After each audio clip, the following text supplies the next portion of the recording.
Welcome to the Upbuild Enneagram Library. Drawing on years of teaching, coaching, and lived experience, we've created this podcast as a deep library of Enneagram knowledge to support you in the most important journey there is, the journey from the ego to the true self. Hello, everyone. This is Michael Sloyer, and I am back here with Rasanath and Hari Prasada.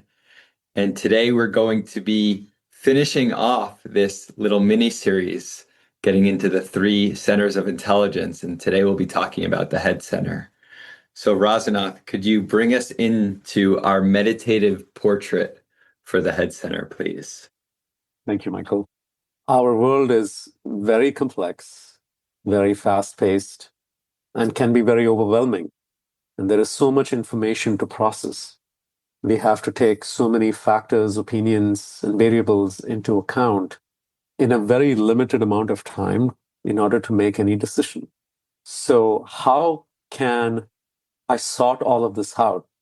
What can I rely on to sort all of this out? That is where the Head Center comes into play. And the facility that the Head Center offers us is the capacity to systematically weigh out each piece of information, prioritize them, and then come out with an educated conclusion.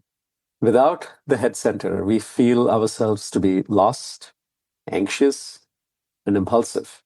The head is the operating system that takes into account the uncertainty that we deal with and comes out with a certain conclusive direction.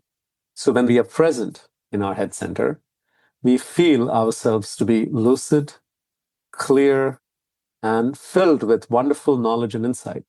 And when we are not present in our Head Center, we feel clouded, foggy, confused. An example of how I personally experienced the effectiveness of the Head Center is in the fall of 2007. I was just starting my career as an investment banker. And at the start of this career, I had to take a very big exam called the Series 7 exam. And I failed my Series 7. I was the only person in my class of 72 associates to fail the Series 7 exam. And by the sheer dint of failing that exam, how the environment works is you are judged for not being qualified enough to do the job. There is a lot of shame associated with it. And so the result created a lot of internal chaos for me. I remember very distinctly staring into the screen as I got my results and just not knowing what to do. And in that process of chaos, as I walked out of the examination center, the strategy to save myself from all the shame was lie to my coworkers that I passed the exam. And during that time, especially during times when we face a lot of internal chaos and confusion, there are multiple layers of reality, there are multiple layers of truth that simultaneously live. And in the experience of fear, our mind just goes out of control. We have all experienced that. And in this particular situation for me, what I had to do was really parse through the multiple layers of reality that existed. And when I started walking through each layer of reality, I began to see things more clearly. Fundamentally, how affected I was by the fear of being judged, losing my job, and then the consequence of protecting my job, which means that I would lie and just tell other people that I passed, I would just lose myself. And I could not allow that. So there was this sudden descent of lucidity and clarity, and I knew what I had to do. So the next day when I went back into work, I proceeded to volunteer my examination scores to everyone at the bank. There was this quiet calmness and acceptance that I run the risk of perhaps losing my job, but I will not take a step that in course of which I will lose myself. So I couldn't lie. And that was just very clear. I had made my decision and I was very willing to suffer whatever consequences would come my way. And that was a very powerful experience that I couldn't have gotten there without examining and sifting through the multiple layers of reality. It was not just by thinking. In fact, thinking itself is not characteristic of presence in the head center. One can be thinking very, very fast and not have any clarity or insight. Our thoughts can be very undirected. We can be daydreaming and never really arrive at true knowledge. People think so much, and we hear this many times. People don't know how to shut off their thoughts, right? So the real dominant trait of being present in the head center is calmness. And the simple litmus test for presence in the head center is, how aware are you of your thoughts? How aware are you of your thoughts? When we become aware of our thoughts, we realize that we can shape them rather than our thoughts shaping us. So presence in any of the three centers can open the floodgates of possibility. It brings us to a place where we feel more aligned and more alive. Thank you, Rasanath. So to reflect back some of the key words as it relates to the head center from this portrait that you shared, the head center is all about processing and making decisions, sorting out things, weighing out information, prioritizing, coming to educated conclusions. And then these adjectives being lucid, clear, filled with knowledge, and having calmness is ultimately the sign of being present in the head center. And we have this litmus test. How aware are you of your thoughts? So Hari Prasad, what would you like to share about the head center to open us up here? I think Rasanath set us up so nicely with the whole foundation. My experience of the head is that it's so important to help us wade through the muck of the heart and to make sure that the actions of the body are very thoughtful. We need that. So the head is extremely important in helping us with the management of the other centers, that it becomes a facility by which all the information coming at us in our thoughts, our emotions, and our intuitions, our desires to act, all of that can be filtered through the head, the mind. And with the intelligence that is also part of the head center, we can then decide, this is the right thing to do. Rasanath mentioned it felt so clear and calming to know, this is the right thing to do. So it helps us to really govern nicely the other, or manage the other centers. Although there's a caveat there, which is we don't want exactly the head to be sitting on top as the king, because as we spoke about in our heart center episode last time, the heart should actually be the driving force, and the head just provides the guardrails and allows us to act from the place of the heart. We'll speak more about that as we go, but I'm just saying something small to plant a seed now. Any more words about what happens when we're disconnected from the head center? Yeah, it's, as Rasanath was speaking about, the internal chaos becomes unmanageable. So if you look at the head as sort of a management system for all of the overwhelm of information of the world, and internally again from our hearts with emotions and our certainly the thoughts that are coming in from the head itself, and then again also the body with intuition, instinct, and desire to act, it becomes that I'm not able to manage. It's like we have no manager on site. So everything just goes as it would if there was complete entropy, right? There's nobody actually managing things. So there's a vacuum. And in that vacuum, chaos reigns. Entropy is the dominant feature, unfortunately. Sometimes it's not that there is nobody to manage. Sometimes it's a chaotic manager. And I have had experiences of working with somebody who is chaotic. And when that person is giving you orders, we all know what a cyclonic effect it can have on, and I mean to very intentionally use the word cyclonic. That is exactly what it feels like when thoughts are just racing about in our heads and we act impulsively on those thoughts. Yeah, we get really buried by our thoughts, and it causes us to then neglect the other centers. We become less active or we become overactive. That's also not good because the head is saying, okay, do this now, do this, do this, do this, do this. You have to do this. Or the head is just trying to sort itself out indefinitely and it just won't move. I can't do anything. I'm just buried in the thoughts. So it goes both ways with that burying of the thoughts, that I allow myself to stay buried or my actions become very frivolous and hyper. I become a doer without actually knowing why I'm doing what I'm doing or caring enough to have good reason, even if I know why.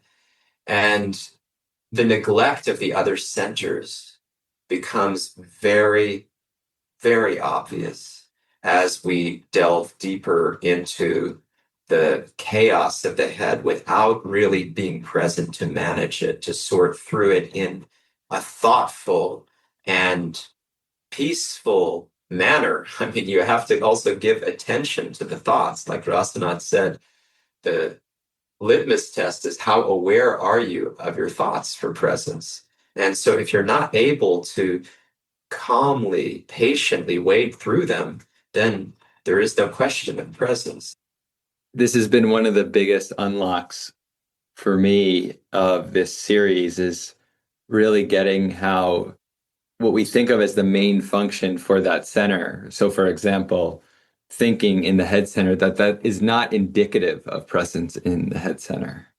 Just like in the heart center, feeling is not indicative of being present in the heart center. And with the body center, doing and movement is not indicative of presence in the body center. But it's actually much different than that. So with the head center, we're saying that it's really this idea of being aware of our thoughts and experiencing calmness and lucidity. So having a certain quality of thought rather than just having thoughts. Yeah, and it may not always be a peaceful experience, let's be honest, when we are aware of the overwhelm of our thoughts, all of the inputs coming to us, and then we have to make decisions based on that. That doesn't have to be a peaceful experience, but we do require patience and a certain calmness to be able to approach it in the best way possible. Even if it doesn't feel comfortable, it doesn't feel pleasant, it doesn't feel peaceful, we still have to bring some peace into that process to be able to do our best with the information we're given and then make our determinations accordingly. Right. So when we have clarity, when we get that clarity, it still might be an uncomfortable experience to then move forward with the clarity that we have. But the clarity is in itself giving us some experience of calmness.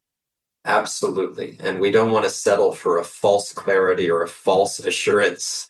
That would be short-circuiting the process. The process requires a lot of patience. Again, this is true for all the centers, but it's quite striking when it comes to the head center. It really requires a lot of patience. The thoughts are, I mean, you have sort of a finite number of emotions, right? You can get out a one of those feeling wheels or something. You can determine, okay, there's this variation on this emotion. We can give it this adjective. Then there's this one and there's this one. But at a certain point, you run out of words and they just become synonyms for the same thing. When it comes to the thoughts, you cannot run out. You cannot run out. It's so overwhelming. So there's something very striking about the fact that the mind goes a mile a minute, and it can take us from one end of the earth to another. It can take us to other planetary systems. What do we do with that? That's intense. So until we've achieved a certain level of self-growth, a certain level of consciousness, it will be a daunting experience by nature. And we have to have the courage and the goodness of heart to little bit suffer through, tolerate that, and make the best of it, really try our best. And that becomes intrinsically rewarding and brings us to greater levels of consciousness that way. That's true what you say. And it's also, there's a lot of studies about how we're constantly thinking the same thoughts, that we actually don't have so many new thoughts. And that even if you look at your life overall, not just from day to day, but if your life overall is governed by a very small and finite number of the same thoughts. Yes, absolutely. This is where the idea of chewing the chewed comes into play. This is something from the sacred text, the Srimad Bhagavatam, which is an extraordinary sacred text, that we get this wisdom that we are constantly chewing the chewed, trying to run away from ourselves to enjoy with the ego, the identity of who I think I should be, to establish our worth in the world, to feel good about ourselves, to feel like I'm able to control things and I'm enjoying my life. Yes, I'm controlling, I'm enjoying, I'm enough. There are only so many permutations of that. Ultimately, it comes down to really those two things. I'm trying to control, I'm trying to enjoy. All of my thoughts are filtered into those two things. I want to control things so that I can enjoy. And at the same time, there are unlimited ways that are constantly bombarding us that I'm thinking I want to control, I want to enjoy as we go through life. It's nonstop. What about this and this and this and this and this and this and this and this and this, and it never ends. So let us get into the Enneagram types that make up the Head Center. What are the 3 types that are situated in the Head Center? Type 5, the investigator. Type 6, the loyalist. And type 7, the enthusiast, are the 3 types. So can you bring us into the type 5, please? For the type 5, we talk about how the essence of type 5 is clarity, illumination, objectivity. And that is very directly tying to the function of the head center. 5s pursue knowledge. There is a way in which their place in this world is that of a knowledge bearer. And when we think about knowledge, when you have a clear idea, so like, for example, when you buy a new equipment and you have a manual that comes with it, when you know exactly how to assemble it, how to put it together, there is a way in which you methodically progress. You know exactly what goes where and how it works. And when you do that, it actually works. Now, many of us have a very different habit, including myself, have done it. In the process of being very efficient, I don't look at the manual. I try to just put things where I feel they belong, because I feel like going through the manual is a very tedious process. I will only do it if it's required. I totally do that. I totally do that. That might speak a little bit to your Enneagram type. I had this experience last week when I was assembling something, that when you look through the manual, they do this, like, they do this work. Step 1, step 2, step 3, step 4. And there's something very clean about that when you go through the steps and you really see, okay, it's all coming together. 5s bring that quality. There is a way in which every minute thing in this world, they have this deep desire to understand how it works. And there is an excitement that surrounds it. And then they are also providing that function, that knowledge to the rest of humanity, really. Now, when 5s are present in the head center, that kind of knowledge provides clarity. There is a sense of discovery in it. New things are found, new things are applied. There is a way in which the world progresses because of the knowledge that comes. When there is no presence in the head center, then that same kind of thinking that is directed towards discovery and finding something new gets redirected to just undirected musing, thinking about things that have very little possibility of being true, but just for the sake of keeping myself entertained in my thoughts. And it starts to delve into things that are essentially non-functional, but perhaps also very dark. Yeah, I was thinking of a couple of things. One, I was thinking, so I told you you're not alone, that I also have this tendency to skip the steps unless it's really required. But I was thinking, it really depends, because if I'm not going to assemble a piece of IKEA furniture without looking at the manual, because I know that's above my pay grade. So when I'm really dependent on the clarity, then I will follow. So I guess that says something about also the need for the head center. When we recognize we're really dependent on the clarity that can be sought, then we won't skip the steps. I was also just thinking a different note about the five and how so many of the discoveries that the fives come up with are not necessarily advancing the world, but helping us to de-evolve and helping us to even destroy each other. So do they really come from presence, right? Because you can be a genius without being present at all. So I think it's very important to also distinguish that. Thank you. Very helpful. So for the type 6, the essence quality that we talk about is alertness and courage and devotion.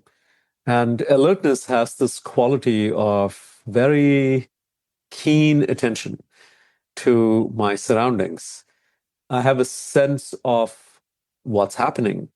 I can also put them together to then respond appropriately so that, a difficult situation is addressed, an emergency situation is addressed. Alertness is a very big component of how the head works, is awareness of what's going on. When we're not present in the head center, then that same alertness starts to degenerate into angst, worry, right? And the worry is then, instead of the response being appropriate or the preparation being appropriate, then we overworry, we overthink, and there is no limit to how much we can worry about something.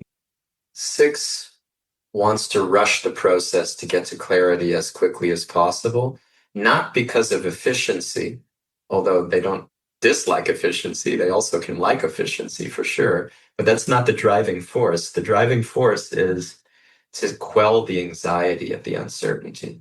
So they want to rush the process of getting clarity on decision making so that their anxiety about the uncertainty stops as soon as possible.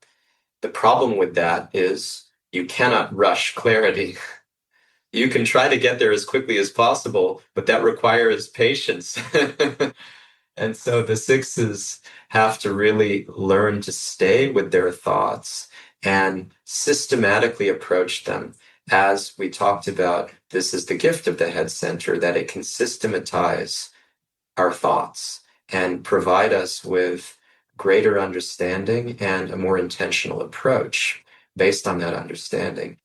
The other challenge that happens with 6s, this is a universal experience, but especially heightened for the 6s, is the first confusion arises between clarity and certainty.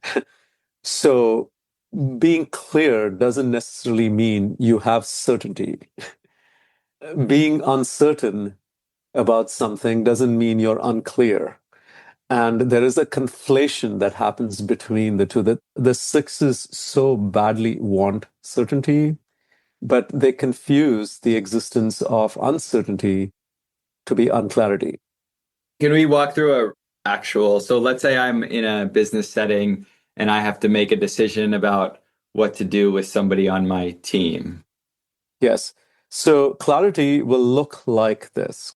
These are the 2 things that I'm very clear about. These are the 3 things about this person that I'm somewhat clear about. And these are the 2 things that I just don't have any information about. That's clarity.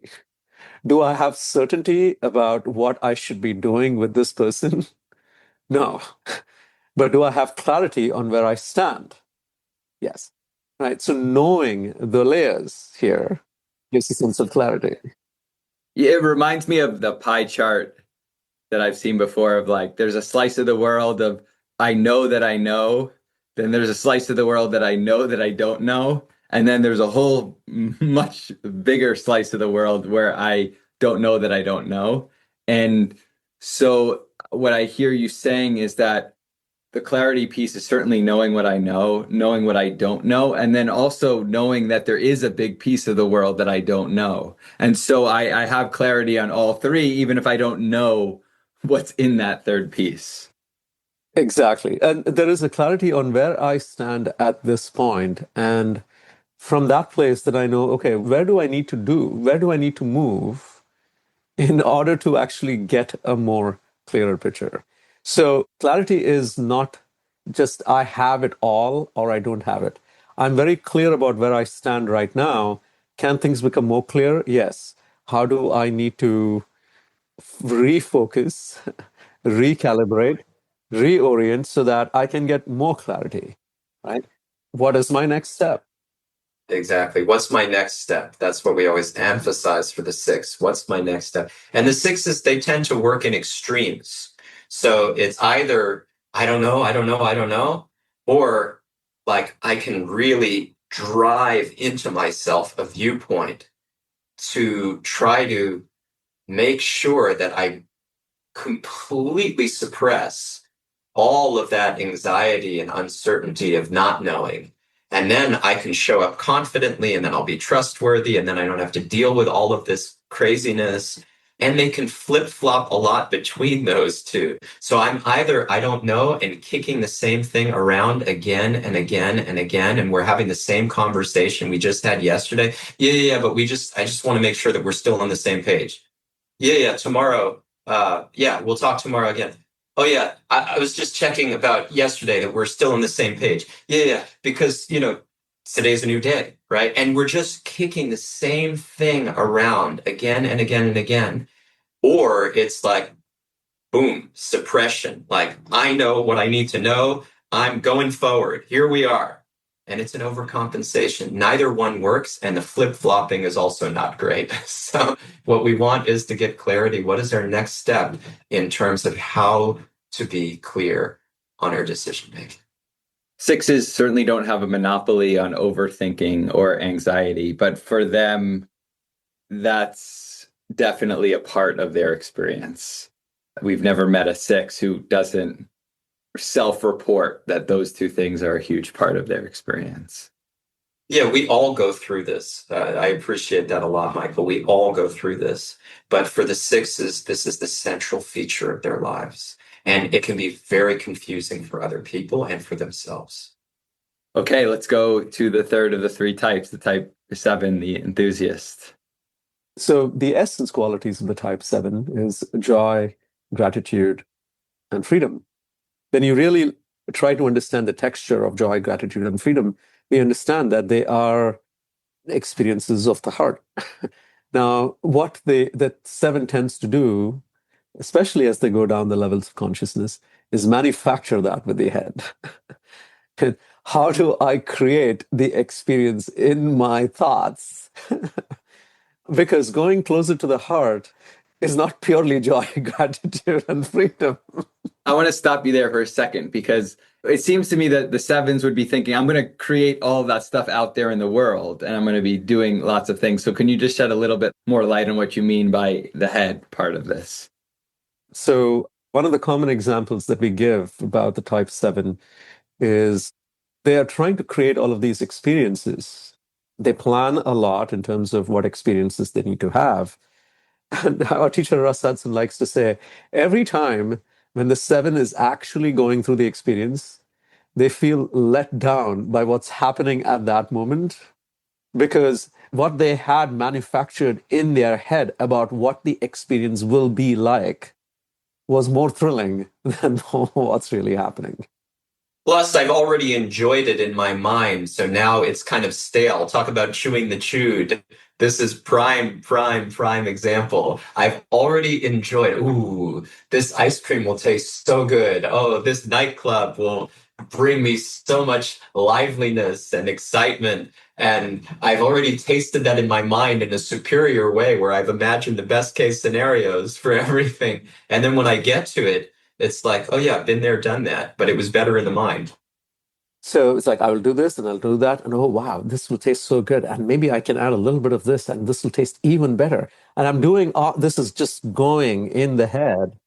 So it's not a conscious thing that they're trying to have their experiences in their mind. Of course not. What they think they're wanting is to have those experiences out there in the world. But what's happening on autopilot is they're having the experiences ahead of time in the mind.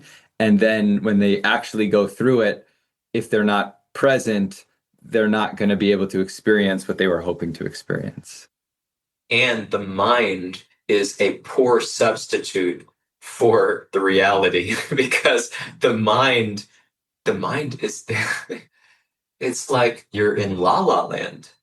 I mean, you're actually not living in reality. You're just living in your own thoughts. When people say, and we'll come to this also, like, get out of your head, stop just like living in your thoughts.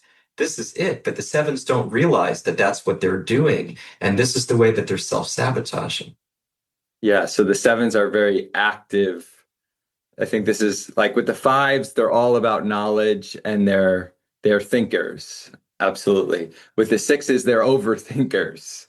And with the sevens, this maybe is a little bit more nuanced about them being in the head center because their sevens are doers out there in the world. They're very active.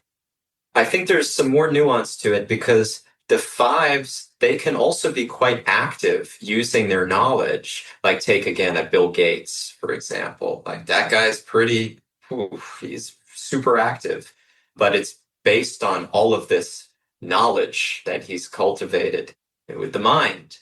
And the sixes, with their overthinking, they can also be extremely active based on their overthinking. Well, I better do this and do this and do this to cover my bases because if I don't do all these things, I'm going to be irresponsible. Things are going to fall apart. Oh my God, oh my God, oh my God. I got to do. And you can trust me because I'm there for you, man. I'm there for you. And reporting for duty, sir.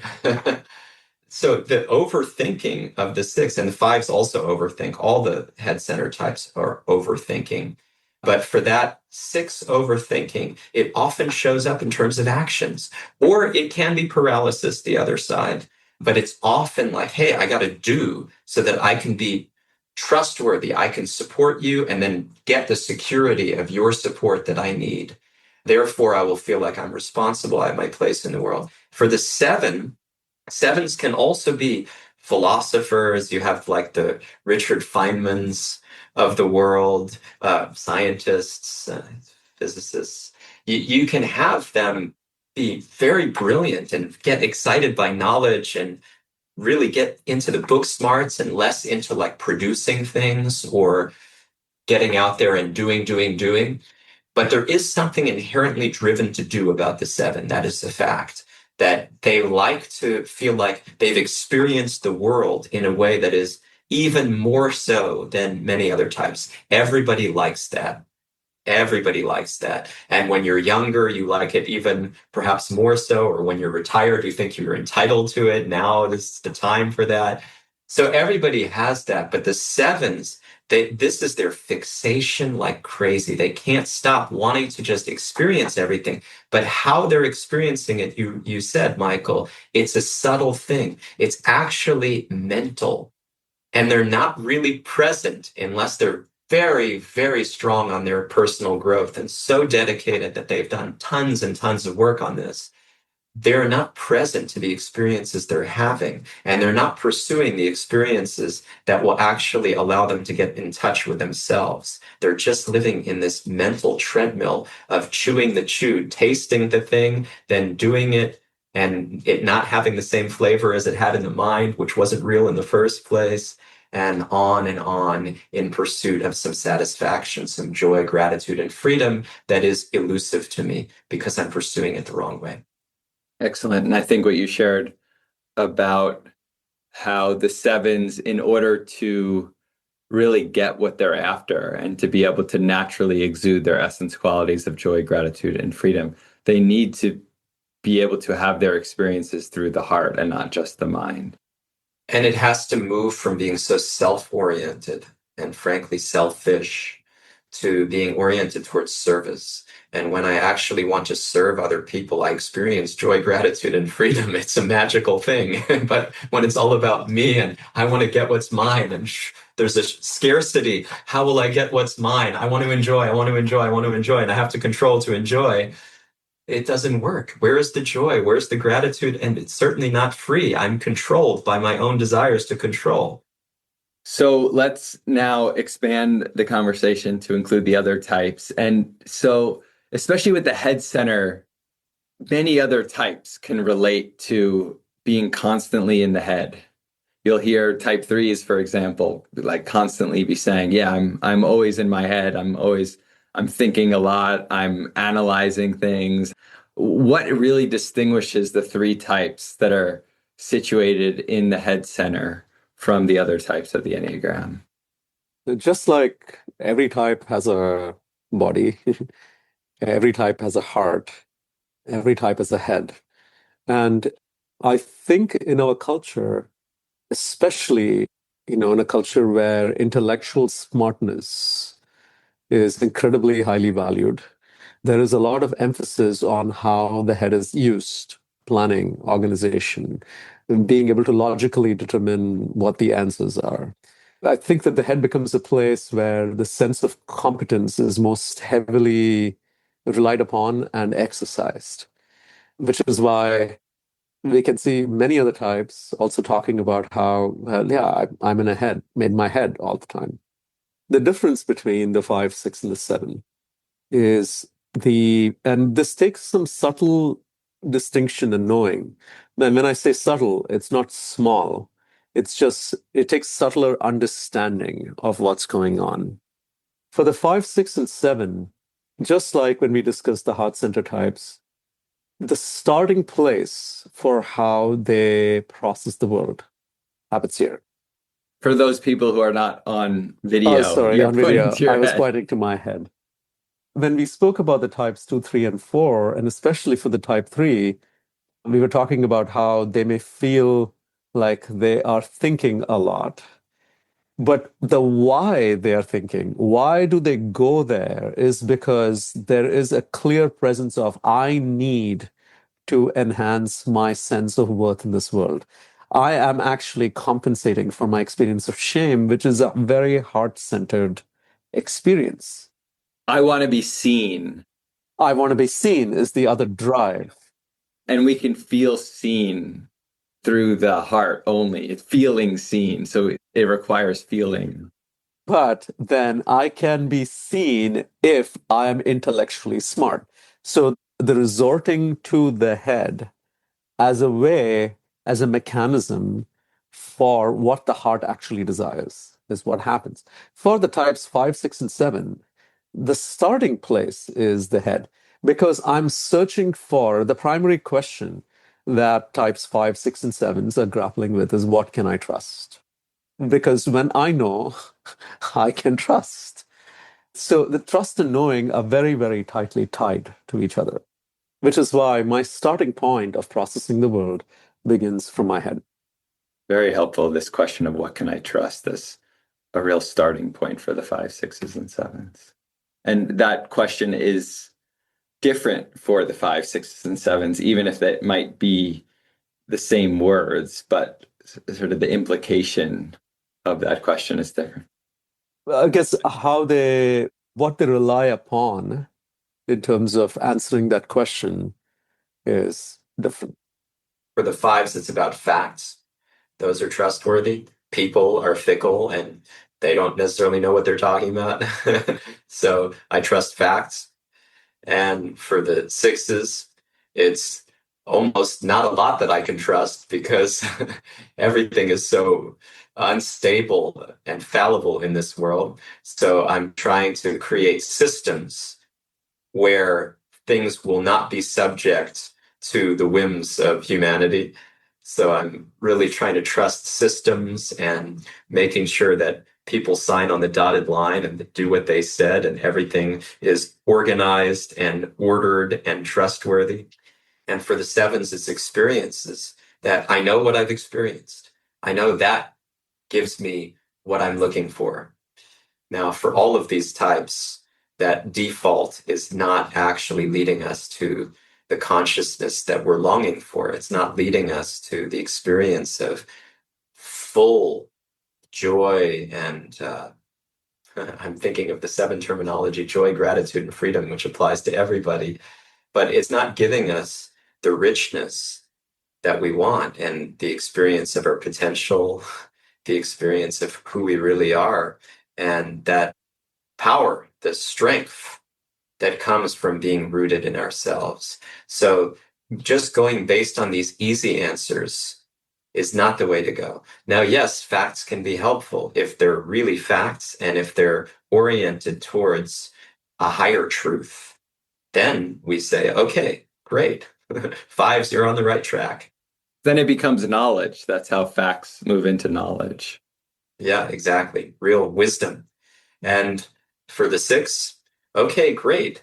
Organize things, but let it be for the sake of a higher purpose. Let it be in a way that is not about you and your desire for security, to make sure that people see you as trustworthy and supportive and you have your identity in the world and that people will rally around you.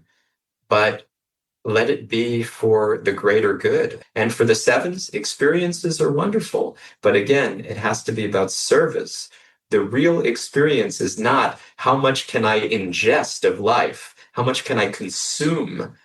It's how much can I give? How much can I offer to other people from my heart? And then the head will be pacified and I will be happy. I'll actually be happy. So for all types, what do we stand to gain by becoming more present in the head center? And how can we start to move towards that place? As we discussed before, both in the introduction and through our discussion, the head center provides clarity. The picture that comes to my mind is when you're driving on the street, when it's raining heavily, it is so hard to see the road ahead of you because of water. When the viper the viper grows across, every time the viper grows across, you can see things more clearly. If you're in a bad rainstorm and your windshield wipers stop working, you can just imagine what it would feel like.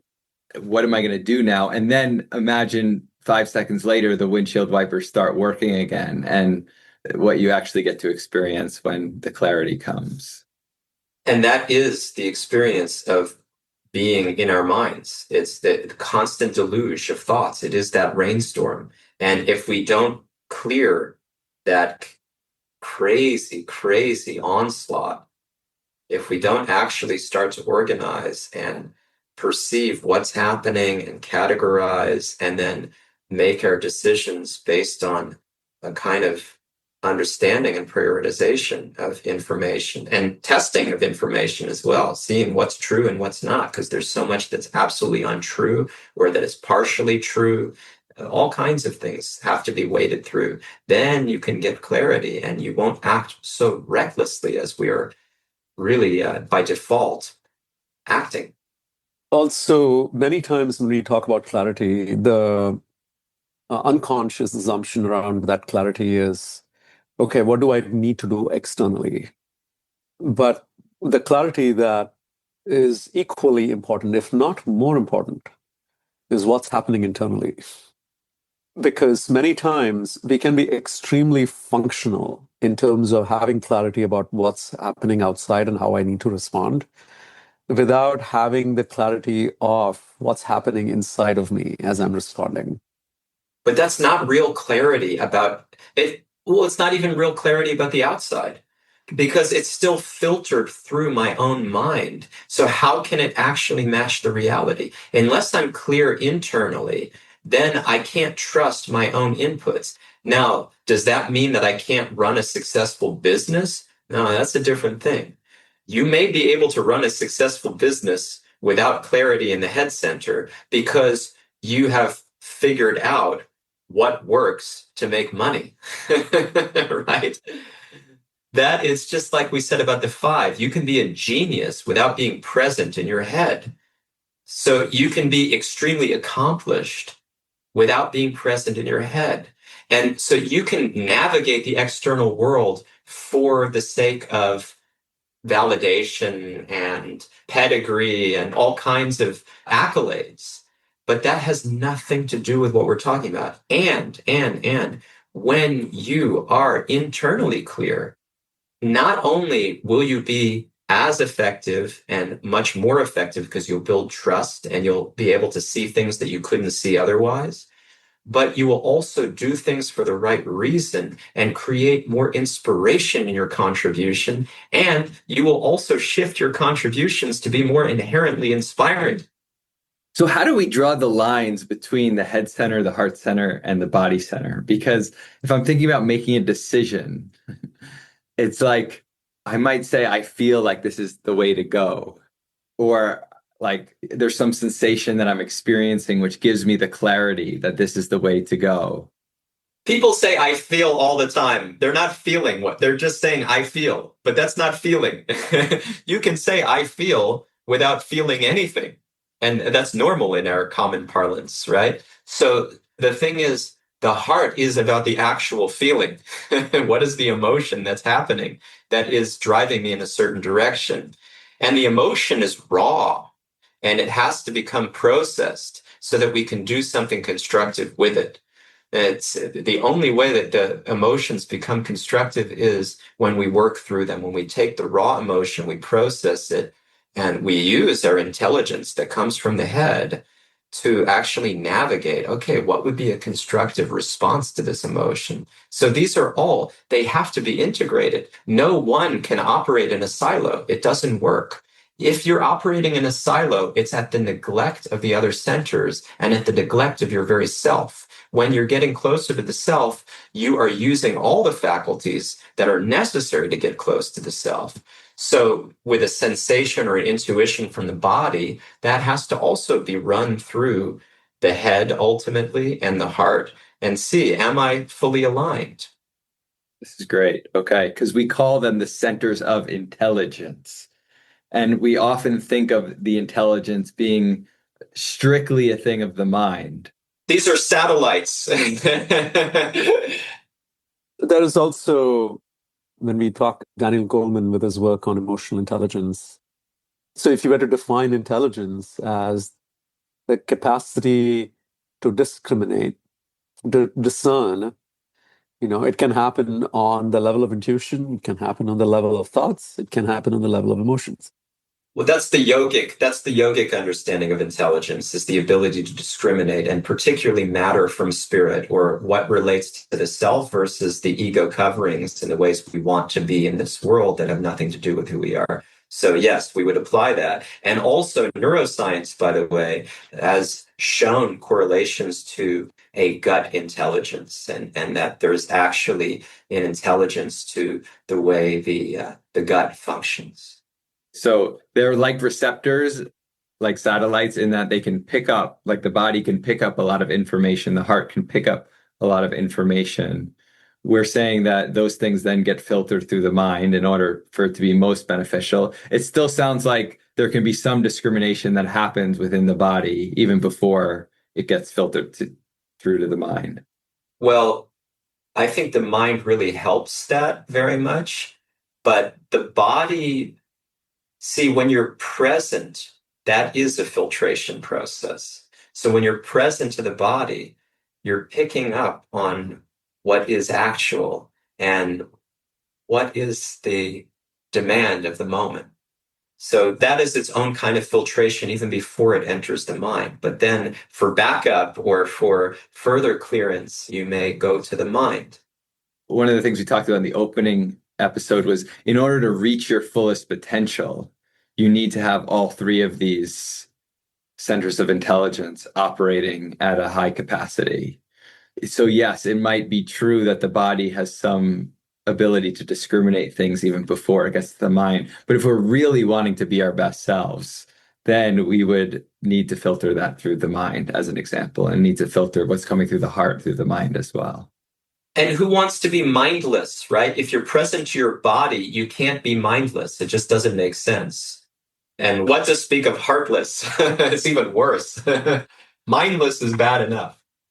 I think you can't make a full decision without any one of the centers not being present. Now, this is a pretty when you say, well, I got my heart and my body in place. It's not enough to make a full decision. Well, you can make full decisions. They're just not very good decisions. You also, like, all the pieces are not in place, right? Because each faculty has a specific specialty that it brings to how to put the pieces of the puzzle together. So when one faculty is not involved, you don't have, it's like making an organizational decision without one of the executive members not present in the decision-making process.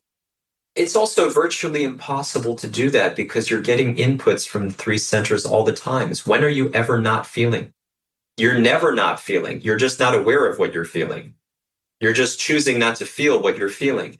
Are you ever not thinking? Impossible. You are never not thinking. Even when you're dreaming, when your mind is supposed to shut off, you still can't stop thinking. So, and the body is constantly picking up sensations and intuitions and constantly wanting to do things, having urges to do things. So you cannot actually shut them off. The only thing you can do is disconnect from presence to them, which is what we habitually do. That's our primary modus operandi, and we're trying to change that. So as we come into the close here, as we have ended each of these 3 episodes with this question on how does presence in the Head Center help us to advance in our spiritual life? One of the biggest effects of a strong meditation practice is going back to what we discussed earlier about driving in a rainstorm. How would you know what the true self is when the glass, the lens through which we see the world, is so fraught with, just heavy downpour? It's impossible. Which is why in any traditional spiritual practice, you will see meditation is a very strong component of it. And one of the fundamental things that meditation does is it reduces the fluctuations of the mind. That is the fundamental. When we talk about yoga, in the Yoga Sutras, the idea of yoga, the definition of what yoga is meant to do, it's in Sanskrit, it says yoga chitta vritti nirodha. It essentially means it decreases the fluctuations of the mind. And why is that so fundamental? Because when the mind is fluctuating, there is no capacity for me to see what to speak of distinguishing between the true self and the false self. It's impossible. I love this verse from the Yoga Sutras. It's actually the thesis statement of the entire text. It's what the entire basis of yoga rests upon. And it's really in connection, and we can say inspired by, the Bhagavad Gita, which then it expands on certain aspects of the Bhagavad Gita, the sacred text, which is the inspiration for everything we do at Upbuild. And this verse, Yoga Chitta Vritti Nirodha, you so aptly bring into the discussion. It's a strong statement. This is not something we should pass over, okay? Chitta is the consciousness. Vritti are the fluctuations of the mind, our thoughts that run amok, which is, again, the constant thing that is our state of being. And Nirodha. Nirodha is to destroy, to bring everything to a halt. So yoga chitta vritti nirodha means, or yoga is the bringing of all of the vrittis in the chitta, all of the fluctuations of our thought patterns in the consciousness, in the mind that has our consciousness, bringing it to a grinding halt, doing away with all of that, and allowing us to simply be present to the self, the soul, who we really are. And Srila Prabhupada, my guru's guru, he would say that a true spiritualist means the mind. Someone who is actually very progressive on the spiritual path. It means that they are doing so through the mind. Because as the Bhagavad Gita illuminates, we have to control this thing. It's driving us nuts. It's covering us in all kinds of thoughts that are burying the self. And we have to harness it for its potential. So Krishna says to Arjuna, as he's coaching him to self-realization in the Bhagavad Gita, he says, the mind can be one's best friend or one's worst enemy. Choice is yours. If you want to make it your best friend, that means two things: practice and detachment. Abhyasa, practice, and vairagya, detachment. Practice the things that get me closer to who I am, detach from the things that are leading me away. And that is meditation. So Krishna says, start a practice. Bring yourself into a practice day in and day out. Dedicate yourself, and you will see, you will make the mind that is your enemy currently into your friend. You will become self-controlled, self-driven, and driven toward the true self. That is what we stand to gain here. And he says in very simple terms, from wherever the mind wanders, bring it back in control of the self. This is in the 6th chapter where he really, really focuses on the mind, all throughout the Bhagavad Gita. But the 6th chapter, there's a lot that centers on the mind so that we can harness the power of the head center for what it's actually meant for.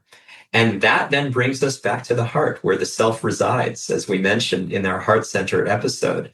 So everything should be driven really by the heart. And I said that at the beginning of this episode as well. I wanted to plant a seed that now is, I think, the time to drive home. That ultimately the self resides in the heart.